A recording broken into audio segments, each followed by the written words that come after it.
What is happening, guys? I just got back from Brick World Chicago. My wife is out of town, so it's about to get weird. I'm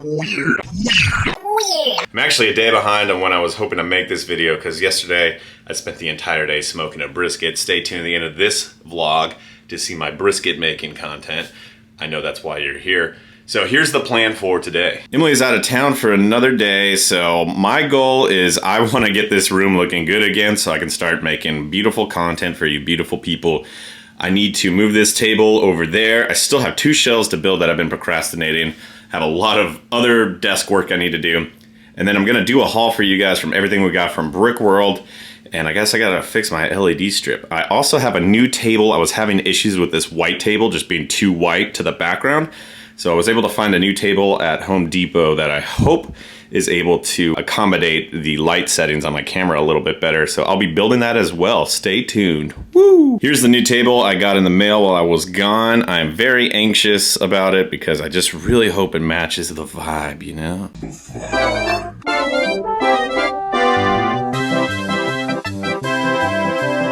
Well, it's a little disappointing. It came out a little bit of like a yellowy color, which I don't think that looks that great. And on top of that, this corner here is totally busted in from shipping. So I think I'm gonna have to return this one. It's unfortunate. The table saga continues. Okay, so it's been about a 5 or 6 day time jump since I last filmed that clip about the table. A lot has happened in those 6 days. Emily came back from her shoot and she needed a lot of help with a lot of videos. There's been a lot of Lego City stuff. Stay tuned on that. As well as the Sonic sets came in and I had like less than negative 2 days to make a review for them to get in time for embargo, which by the way I was late for. I do want to talk about that Sonic review here in a minute, but because of that I kind of tabled this vlog for a little bit. So now I am ready to continue the vlog from like 7 days ago. Stay tuned, brisket content is still at the end. A few things have been happening. I have been attempting to clean my room, and to nobody's surprise, I've done a terrible job at it. But I was able to modify my setup a little bit here, and I'm pretty happy with it. It gives me a lot more room to work with, given if the tables are cleaned, right? Over here, this is kind of gonna be my little studio, kind of throwback to some stop motion that I did before. And it brought up this camera over here. So funny story about this DSLR camera here. I believe it's a Canon Rebel T7. It's kind of old, but it still really gets the job done. Totally forgot I had it. Just absolutely forgot I had this camera. Which is funny because I was talking to my friend Claire. Y'all know Claire. She was like, oh, you know, maybe using like a Sony ZV-1, which is what I'm using right now, isn't the best idea for filming Lego. And as you can see here, it does a decent job, but it gets like really out of focus really easy. And these mirrorless cameras like the one I'm filming on now is better for like filming vlog stuff, you know?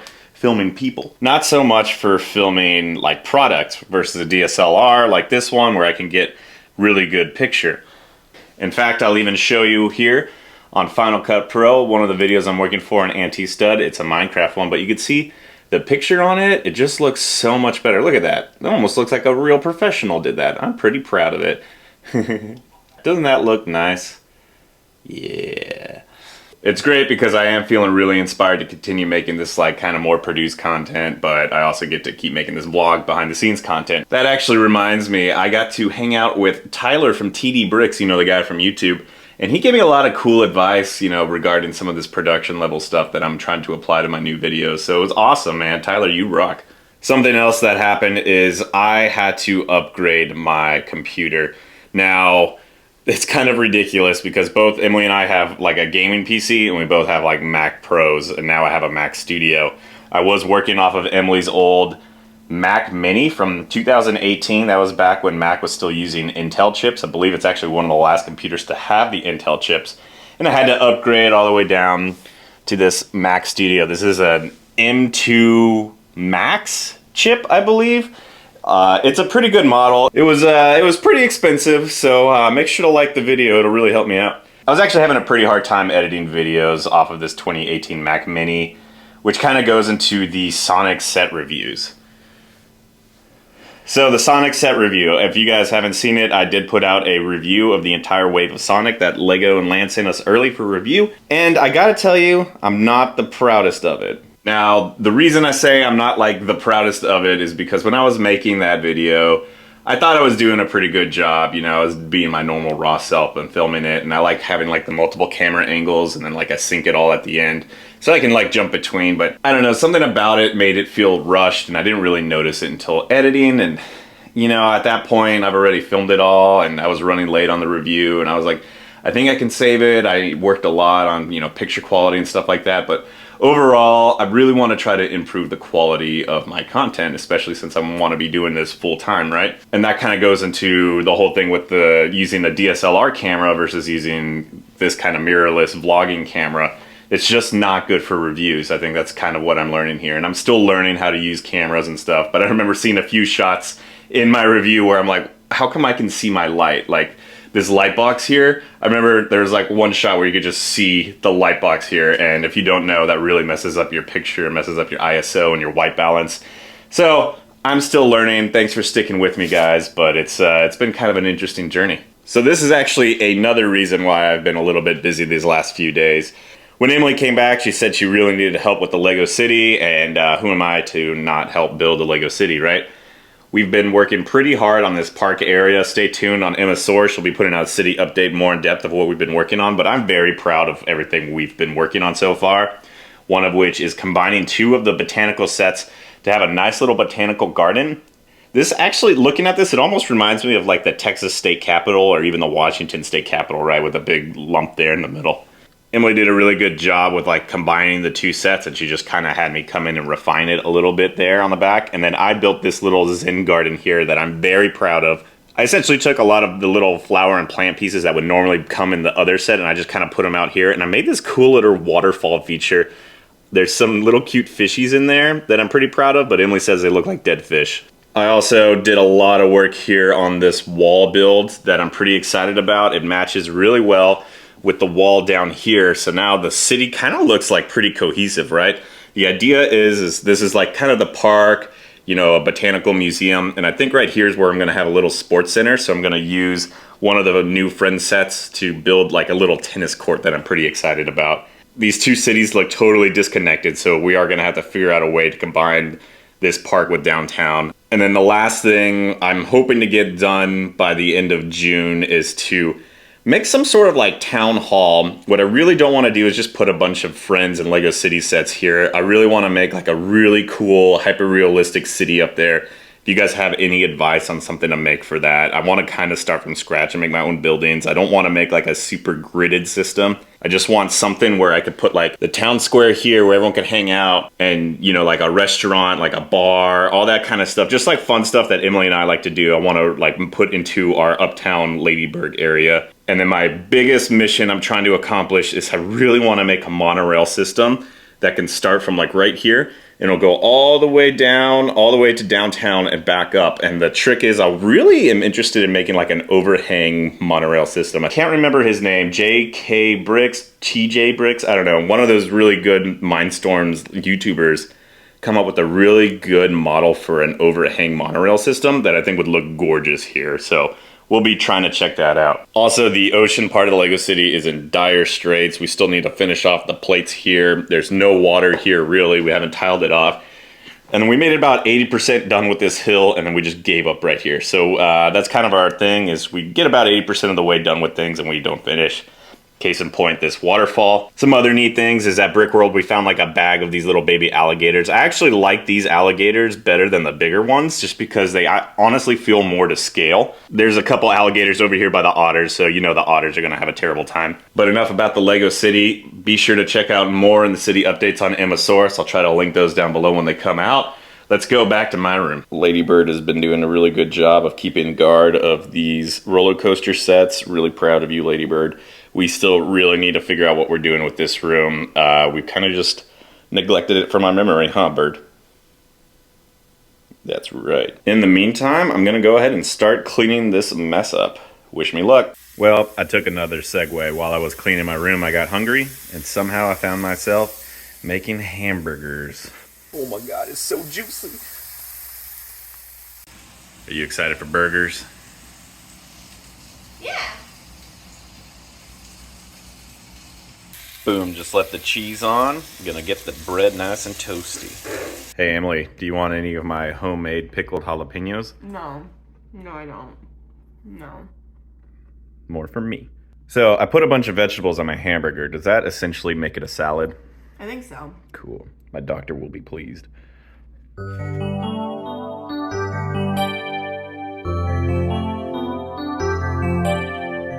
All right, room is all cleaned up, kind of, sort of. So let's go ahead and take a look at everything I got from Brickworld for the most part. Mandalorian Speeder, I was very excited to get this set. It comes with Swole Maul over there. Let's see if I can get it without the glare. There we go, look how swole he looks. Now it's interesting, this box has just a lot of glare. This is back when they made the really glary boxes, as you can tell. And it comes with 2 of the Super Commandos as well as Swole Maul. The really unfortunate thing, this is probably one of the best things I got, and I thought I could like package it really nicely and take it home with me. However, this is the one set that got smushed in transit. Can you believe it? Well, I don't plan on opening it. It will go into my sealed set collection, mostly because I already do have a few of the Super Commandos. I would like to pull that Maul out, but it'll just be better on a shelf, I think. Next is this set here. I've actually never played or even had one of these board games before, and I had to get this one. It's based off of The Hobbit, The Unexpected Journey, the first movie. And it looks like there's like a bunch of little Shires running around. It's still sealed in like this little plastic wrap, which you don't see on Lego sets often. And I got it for a pretty good deal, I think $35. That's probably not too far for how much it was selling when it came out anyways. I really like this die piece. I've seen a lot of people use it in boxes like crates and stuff. This is probably the best set that I got at Brickworld. I actually won this in a Bachelorette. I don't remember what game I had to play. I'm sure it was humiliating, but shout out to Nicole. So these 2 sets are kind of interesting. When you go to Brickworld and you sign up for the private days, they give you a free Lego set. So Emily picked out this tractor and I picked out this Harry Potter set, mostly because I think I could use that tree for building trees. And these things look kind of cool. They're kind of disturbing though, huh? This is another big W from the garage sale. This is the Republic Striker Class Starfighter. Very excited to have this one. Sorry to say it will not be opened. It will be sealed forever. I really like the trailers for this game, although I've never played it. I just really think the trailers are just like cinematic gold. I really recommend you check out the trailers, and I would like to get the other sets as well as the battle packs of these guys. Just super cool set. And here it is from the back. It just looks really nice. Looks very Star Warsy, you know. Quick blurb, a friend of mine had all of the Minecraft sets and he's just not a big Minecraft guy, so he offered to give them to me. So I obliged. One of our fans saw that I didn't have the Death Star 2 built, so he gave me one of his extra ones, which is really cool. And then I also won this one. I think I also won this at another Bachelorette game. This is something that's kind of cool, mostly because we don't get these in America. It's a little foil pack with a magazine, so this is the Minecraft one. I'm actually pretty excited about this one. It looks kind of cute. This is a really good deal. It comes with 2 figures, the boat and the shovel. Like, that's an awesome foil pack. And I got this for $10, so not bad. And I think this is a pretty good win too. So this is the Minecraft The Fortress set. I think it's from 2016. This is one of the ones I saw and was a good price, but looking back, I probably should have just haggled with the guy because I don't think anybody but me was buying Minecraft sets anyways. I'm excited for this one. It comes with all the skeletons. And I actually don't have a normal white sheep, so I'm excited to just get a normal sheep. I think that'll be pretty nice. It gives you the options to build all these different versions of the bases, but I think this is just going to be really helpful for me with a video I'm making with anti-studs, where I'm going to be trying to build different Minecraft bases at different levels, and this is going to be a really good starter pack for that. Taking a look at the back of the box, you can see, again, it shows all the different modular things you can do with it. This is just a really good parts pack, if anything, for Minecraft builders. So I didn't mention, we actually got a lot of like individual pieces and minifigures from our friends, as well as other pieces that we got from the garage sale. Unfortunately, those are already all kind of sorted and scattered in their individual spots, so it's kind of hard for me to go back and get them all. But I'm glad we actually got them sorted. Normally, we don't do that good of a job of sorting things that fast. Now I've just created another mess after cleaning my room, so I got to figure out a spot for all of these sets. I need to find some time to build it. Somehow it just keeps getting harder and harder to find time to actually build Lego when you make Lego content. Go figure. Appreciate everybody who came up and said hi to us at Brickworld Chicago. It was awesome meeting all of you beautiful party people. And thanks for checking out the video. I love you.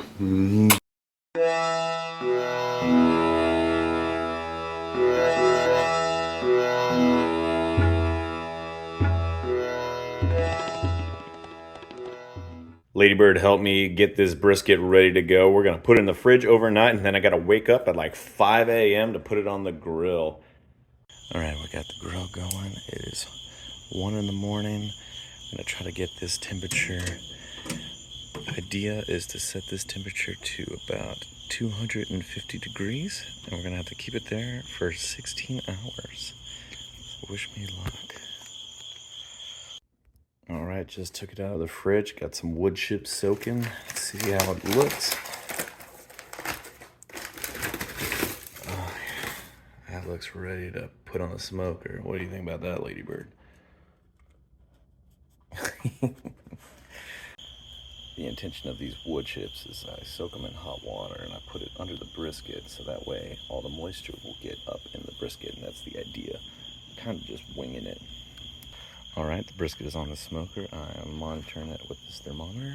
I'm going to take a nap for about an hour or two and come check on it.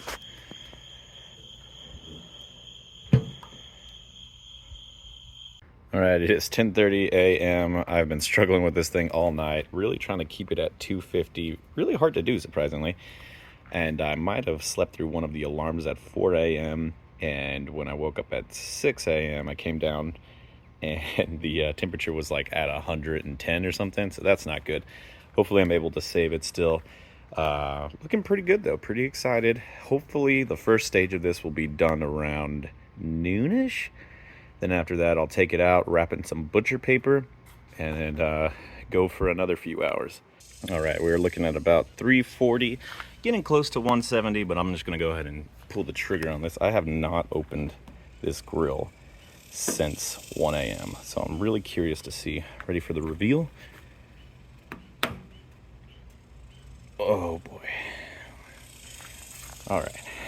I've already seen some rookie mistakes I made, but I am very happy with how this bark is looking.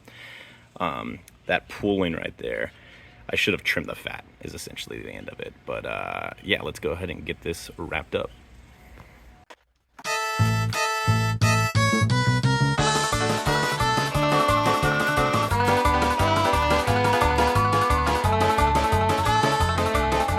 Alright, it's 5 o'clock somewhere.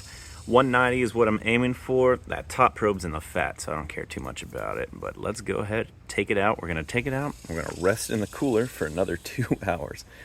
Then we can finally eat it. Isn't that right, Ladybird?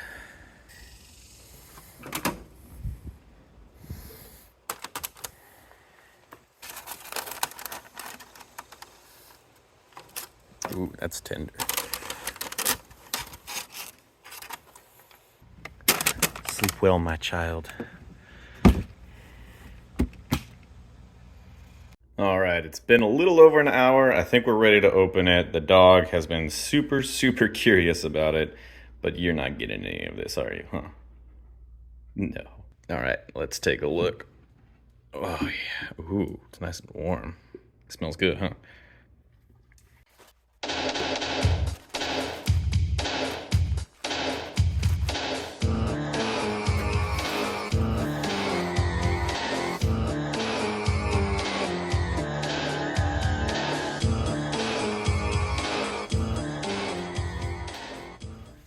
All right, let's take a look. I'm so nervous.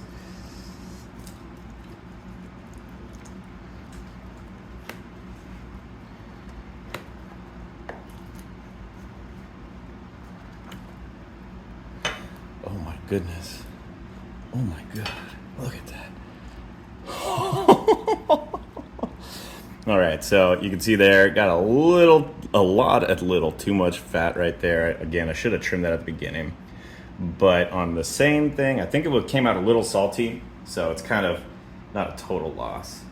I'm gonna cut this sliver off here.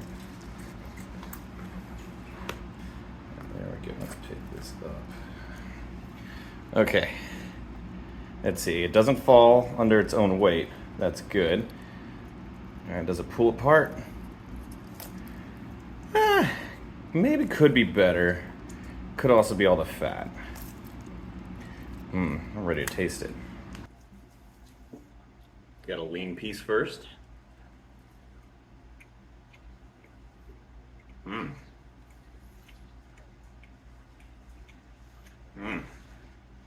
Oh, that's good. It's got a lot of flavor. Very smoky. I think I might have overdone the flank just a little bit. It's still really good. But again, it's my fault for not trimming that fat off earlier. Because it took a long time to render that fat. And I'm not even going to eat it. I'm going to try a fattier part though. Oh, that's really good. Okay, I think I cooked it right. I think I knew what I did wrong. The rub is a little salty, so if anyone has any recommendations on a little bit of a less salty rub than the HEB one, let me know. Otherwise, I'm calling this meal a success. For my first brisket, I'm pretty happy. Thanks for watching. Here you go.